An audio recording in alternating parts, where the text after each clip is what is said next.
시청자 여러분 안녕하십니까? 주민수입니다. 항상 강령하십니까? 네, 계속해서 또 큰 사건 하나 전파하도록 하겠습니다. 중동 이슈고요. 거의 하루 이틀 사이에 그 짧은 시간에 정말 대형 사건이 3개가 발생했는데요. 지난 영상에서는 2개를 언급했습니다. 근데 그 사이에 제가 업로드하고 또 얼마 있어가지고 또 큰 사건이 또 발생했는데요. 이란에 그 매우 중요한 군 체계가 2개가 있습니다. 하나는 정규군인데 나머지 한 개는 지금 보이죠? 이슬람 혁명 수비대라는 단체가 있습니다. 네, 그 단체 중에서도 역시 해외 공작을 좀 다루는 쿠드스 군이 있거든요. 여기에 고위 사령관이 피살당했다는 소식입니다. 공군 관련된 인물인 걸로 알려져 있는데요. 과연 어떤 소식인지 알려드리도록 하겠습니다. 분석도 조금 해보도록 할게요. 일단 사건이 벌어진 곳은 이란이 아닙니다. 이란이 아니고요. 시리아입니다. 시리아의 수도가 어딥니까? 이제는 중동에 관심 있으신 분들은 좀 더 상식으로 알아둬야 되겠죠. 다마스커스입니다. 이 다마스커스 역시 물론 시리아의 수도이기도 하고 정부군이 많기도 하지만 헤즈볼라 아니면 뭐 이란 군들이 많이 주둔해 있는 곳이기도 한 것으로 알려져 있고요. 특히 시리아를 보시면은 주요 루트가 있습니다. 큰 도로가 있거든요. 그런 거점 도로마다 거점 지역마다 좀 이란 세력들이 좀 있는 것 같다. 네, 예외가 있겠지만은 좀 그런 경향이 있는 것 같다. 말씀을 드릴 수 있는 것 같습니다. 네, 그래서 이 사건이 여기서 발생했다라는 걸 좀 알려드리도록 하겠고요. 이 정도 거리면 이스라엘에서 멀지 않게 뭐 스텔스기라든지 이런 것들을 통해서 보낼 수도 있을 것이고요. 아니면 뭐 골란고니라든지 이런 지역에서 뭐 장거리로 뭔가 미사일을 날릴 수 있을 만한 뭐 제가 군사 뭐 전공한 건 아니지만 가능하지 않을까. 골란고원에서도 비행기가 쏠 수 있을 것이고 아니면 진짜 다마스커스 인근까지 날아가서 쏠 수 있을 것이고 이런 상황이겠죠. 아무튼 이런 식으로 발생했다. 이것도 역시 제가 봤을 때는 정밀 타격인 걸로 알려져 있는 것 같습니다. 그래서 여기랑 테헤란이랑 그리고 레바논 수도 베이루트 이렇게 3곳 이렇게 각각 정말 중요한 이스라엘과 좀 적대시되고 있는 나라들 있죠. 레바논, 시리아, 이란 이렇게 시아 라인이라고 부르지 않습니까? 이슬람 시아파들이 연결된 라인인데요. 물론 헤즈볼라는 순위파지만 시아 라인들 나라하고도 좀 결탁이 많이 되어 있죠. 네, 그런 것들을 가지고 시작을 할 건데요. 자, 그런 와중에 또 바그다드도 역시 이라크 그 이스라엘과 대적되는 나라인데 이 수도에서는 별일이 아직 발생하고 있지 않은 것 같습니다. 아무튼 현재로서는 테헤란, 다마스커스, 베이루트 이렇게 지금 발생하고 있다는 점 알려드리겠습니다. 뉴스를 좀 2개 들고 왔는데요. i24 뉴스, 그러니까 이스라엘 거고요. Outlook India, 그야말로 인도 뉴스인 것 같습니다. 완전 최근 뉴스라는 거 알려드리고요. 이것도 영어로 된 것을 한국어로 요약하였습니다. 하지 하비브 자데 이슬람 혁명 수비대이지 않습니까? 네, 고위 사령관이 다마스커스에서 암살되었다는 소식입니다. 보십시오.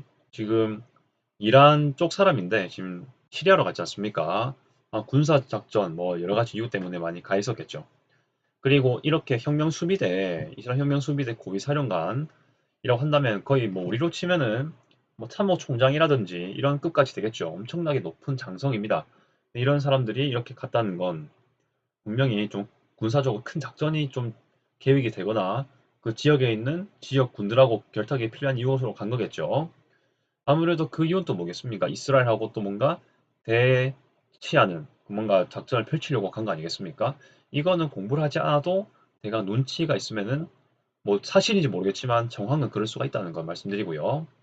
이스라엘은 만약에 그게 맞다면 그런 것들을 조기에 좀 뿌리 뽑기 위해서 계속 공격하고 있다. 이렇게 객관적으로 판단이 가능할 것 같습니다. 시리아 언론이 이 내용을 전파했고요.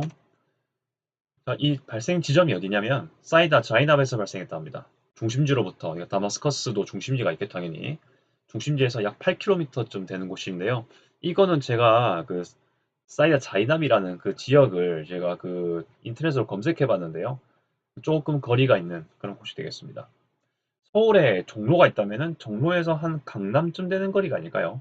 그 정도 약간 가깝거나 그럴 수 있는 아무튼 뭐 그런 느낌이다 볼 수 있겠고요.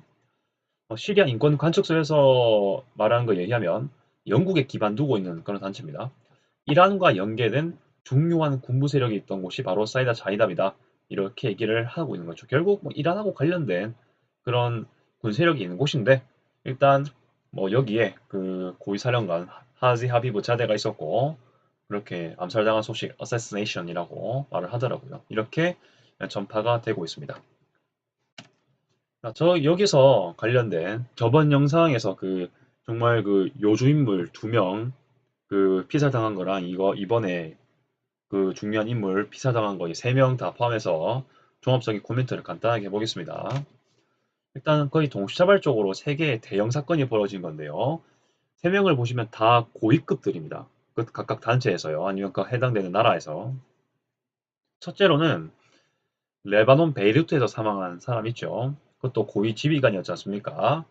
골란 고원의 그 드루즈파 아랍인들을 12명 아이 사망하게 된 요인, 그리고 그 로켓을 쏘는 거를 작전 지휘한 사람으로 알려져 있죠. 그 인물이 사망한 것이고, 예, 두 번째로는 하마스에서 거의 2인자라 볼 수 있는, 원래는 1인자였는데 그 현재 리더가 따로 있거든요. 신화루라고 있지 않습니까?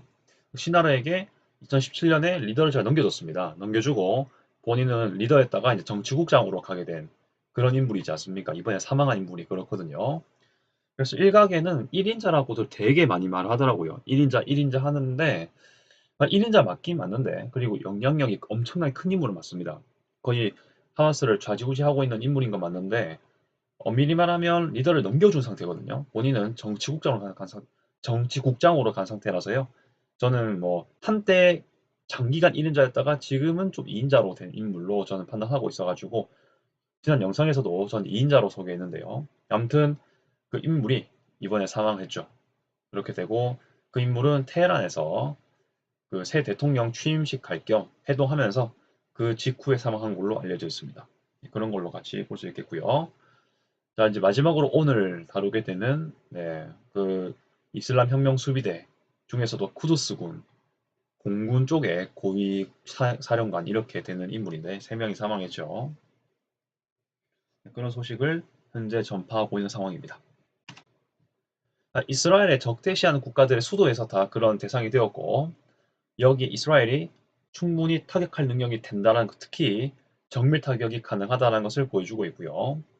그리고 물론 이 세 나라들이 뭐 방공시설이 없겠습니까? 당연히 갖춰져 있겠죠.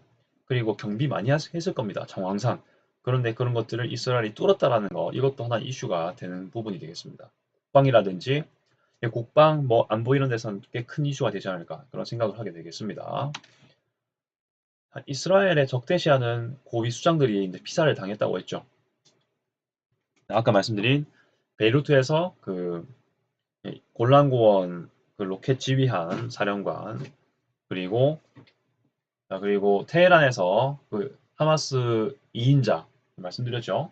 세 번째로는 이번에 어, 여기 다마스커스에서 당한 사람 이렇게 3명이 얘기했는데요.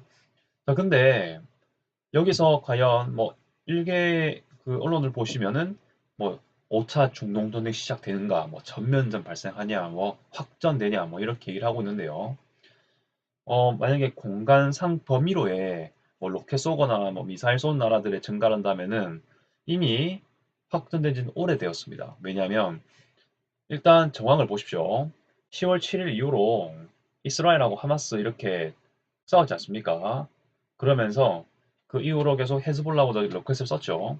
그리고 이란은 올해 4월에 로켓 쏘고 했습니다. 그리고 후티 반군은 이미 예전에 이미 그 이스라엘에 협박도 하고 홍해에 있던 그런 함대들을 좀 견제하기도 했습니다. 이미 로켓 뭐 전면전은 아니지만 로켓 미사일 주고받는 사이를 한다면 이미 몇 개월 전부터 그 전장의 범위는 그렇게 되었거든요. 근데 만약에 확전이라는 게 전면전으로 비유할 수 있다면 확전이 되지는 않았다는 사실입니다. 아직은 그런 걸 좀 같이 볼 수 있겠고요. 그 플러스 해가지고 이건 제 개인적인 의견입니다. 아무튼 이번에도 말씀드리는 거는 이스라엘은 건국된 이후부터 지금까지요 거의 달라진 게 없는 게 뭐가 있냐면요 주변국을 견제하는 방식입니다. 주변에 아랍 국가들이지 않습니까? 선제적 방어입니다. Forward defend 이렇게 되는 거거든요. 1차 중동 전쟁 때도 건국되자마자 사실 건국되자마자 전쟁을 할 역량이 좀 부족하겠죠. 뭐 아직도 2차 대전의 잔상이 아주 남아 있고요. 그리고 이제 국가를 건설하고 딱 체제를 정비해야 돼서요. 갑자기 다른 나라 전쟁하기 쉽지 않은 상황입니다. 이때 1차 중동전에 이집트가 쳐들어왔죠. 아랍 국가도 도와줬고요. 그래서 일단 선제적 방어를 하면서 뭐 시나이 이런 데도 좀 영향을 미쳤는지 모르겠습니다만 아무튼 그 요르단도 마찬가지입니다. 방어를 많이 했어요. 2차 중동전 같은 경우는 그렇죠. 수에즈 운하 국유화가 배경이 돼가지고 어떻게 이제 이스라엘이 뭐 더 영토에 대해서 좀 방어하고 그랬었지 않습니까? 근데 이것도 어떻게 보면은 뭐 이스라엘이 뭐 요르단 땅, 뭐 시리아 막 그 레바논 뭐 거의 이제 전역을 차지하기 위해서 뭐 이제 2차 대전에 그 모 독일처럼 그렇게 막 총력전, 전면전 하기 위해서 그렇게 전쟁을 했던 거라고 보기 어렵습니다. 3차 중동전쟁 같은 경우도 6.25 전쟁이지 않습니까? 일개의 그 말에 의하면 이미 그 나세르 대통령, 이집트 대통령이지 않습니까? 이미 요르단, 뭐 레바논은 잘 모르겠지만 시리아, 뭐 레바논, 이라크 뭐 등등 이런 나라들하고 모의를 해가지고 이미 선제 공격을 할 계획이었다고 하죠. 네, 그것을 이스라엘이 첩보를 듣고 바로 그 선제 방어를 위해서 그렇게 이집트 공군도 부수고 그랬던 뭐 요르단 공군 이런 쪽도 공격을 하고 시리아도 처리했던 그런 상황이었지 않습니까? 이것도 역시 어떻게 보면요. 그 딱 물리적으로만 볼 때는 이스라엘이 동시에 모든 것을 공격했는 것처럼 그게 시작인 것처럼 보이지만은 사실 이집트 중심으로 그 당시 중동 분위기가 이집트 중심으로 많이 돌아갔거든요.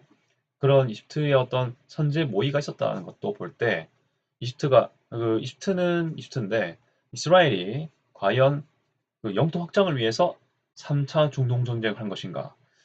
그거는 좀 다시 생각해 봐야 될 거죠. 물론 이스라엘은 그 선제적 방어의 어떤 맥락으로 시나이 반도랑 어떻게 보면 서한지구 현재 거기랑 골란 고원을 차지하긴 했습니다.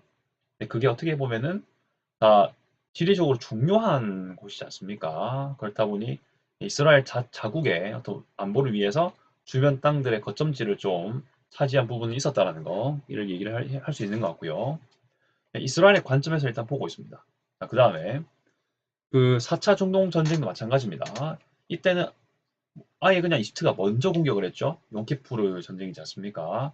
이스라엘의 그 명절을 이용해서 다 이제 군인들의 방어가 좀 허비할 때, 허비라기보다는 완비가 안 되는 상태에서 약간 허술한 상태에서 이제 선제 공격하다 보니까 또 이스라엘은 거기에 대한 방어를 할 수밖에 없었죠. 그렇게 되었고, 뭐 레바논전 같은 경우도 그 1980년대지 않습니까? 뭐 팔레스타인이 레바논에 지부가 있고 그렇다 보니까 좀 그 이스라엘의 보안에 위협이 된다고 판단해서 톡한 것이고 여러 가지가 있지 않겠습니까? 그 이유도 되게 많은 것도 있었는데 아무튼 뭐 예외가 있을지 모르겠지만 거의 대부분은 선제적 방어 성격이 강합니다. 자국의 방어를 위해서 좀 자국의 좀 안보에 위협이 된다 판단되는 것들은 바로바로 공격하고 돌아오는 방식으로 했었죠. 이번에 사건들도 보면요. 다 그런 것의 맥락이지 않을까라는 저는 생각을 하거든요. 그런 게 맞다면 이번에 그 각각 수도별로 레바논, 베이루트, 시리아, 다마스커스, 이란, 테헤란 제가 좀 그 중동 전쟁 중심으로 좀 예를 들어가지고 되게 지금 영상이 길어졌는데 양해 부탁드립니다. 이런 수도들의 그 건물 인사만 딱 정밀 타격을 했다. 과연 이스라엘 역량으로 봤을 때 이스라엘은 사실은 그 전면전을 하기 위한 군대보다는 방어에 좀 되게 초점을 두고 있지 않겠습니까? 전면전 총력전을 하기 위한 역량이 될까 이스라엘이?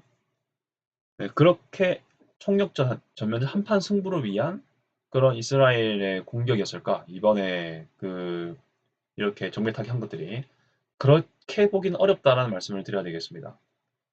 자, 이건 이스라엘의 입장인데요. 제가 봤을 때는. 하지만 아랍인의 생각은 다를 수가 있겠죠. 하지만 그 아랍인도 역시 과연 이렇게 이스라엘이 반응은 했지만 과연 전면전 대응을 할 수 있을지 좀 두고 볼 일인 것 같습니다.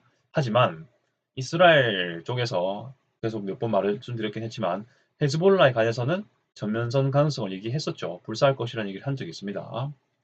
그렇기 때문에 헤즈볼라에 관한 전면전 가능성은 좀 존재할 수는 있습니다. 레바논 전체가 아니라 영토상으로 헤즈볼라가 좀 우위로 지금 지배를 하고 있는 헤즈볼라 남부의 중심으로 설명할 때 그렇다는 점이죠.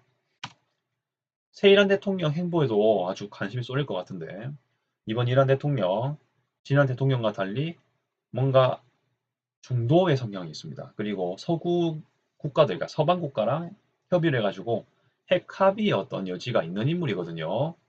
그렇다 보니까 사실 이 사건들이 있기 전에, 이 대형 사건이 있기 전에도 사실은 전국을 좀 운영할 때 딜레마가 있지 않을까. 본인은 중도 성향인데 또 매우 보수 성향이 강한 아야톨라 하메네이, 이란의 최고 지도자랑 알력이 있을 수 있죠. 물론 그 하메네이의 허가에 따라서 이 대통령이 된 건 맞지만요. 아무튼 성향이 좀 다를 것이고 그리고 이미 지금 기존에 남아있는 뭐 이슬람 혁명 수비대, 뭐 쿠드스권 이런 존재들이 남아 있습니다. 그렇다 보니까 뭐 이런 세력들하고도 좀 어떻게 조율을 해야 하는데 사실상 이란의 외교가 그 대통령 또 대통령이지만 이슬람 혁명 수비대 쪽에서 많이 좀 개입을 하고 있는 걸로 알고 있거든요. 그렇다면은 이 대통령 성향 자체가 그들하고 조금 안 맞을 수 있죠. 그래서 과연 또 거기다가 이번 사건이 벌어졌습니다. 이란의 어떤 강경 대응이 요구되는 상황이 됐죠. 그래서 이 대통령이 과연 어떻게 해나갈 것인가, 행동을 어떻게 보일 것인가, 이게 좀 대통령 취임하자마자 이런 사건이 있다 보니까 좀 더 생각이 많아지는 그런 시간이 되었습니다. 여러분의 생각도 있으시면 댓글로 달아주시길 부탁드리겠고요. 댓글 부탁드리고 앞으로도 계속 유의미한 소식 있으면 알려드리도록 하겠습니다. 이상 주민수였고요. 코멘트가 좀 길었죠. 아디오스.